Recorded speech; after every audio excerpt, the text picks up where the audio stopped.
Hello mga kalablab, mao na niyang part 2 sa among video nga mong giandam nga backyard fish pad. Karon uban ko ninyo madto ta sa Bureau of Fisheries and Aquatic Resources sa Kitchara, Agusan del Norte. So daghan kayong dagkong tilapia no, wala ba gyud may sudan sa balay, burag naibog jud ko bala may manguha oy bisan isa ra ka book isog ba. So mao ni ang ilahang area, grabe kadaghan ilang mga binuhi nga kanang tilapia unya. Abi na mo ibaligyan nilang kanang mga seedling sa tilapia ihatag ra di ay unsa nalingaw ko sa mata kay dako maday na sila kayog area din niya ano, nindot jud kaayo as in burang nalipay ko ba na nagtanaw pero sayang namatay ng isda.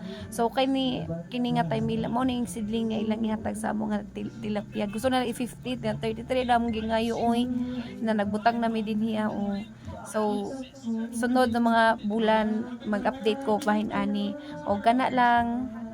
Thank you for watching. Please don't forget to subscribe, like, and share. Bye!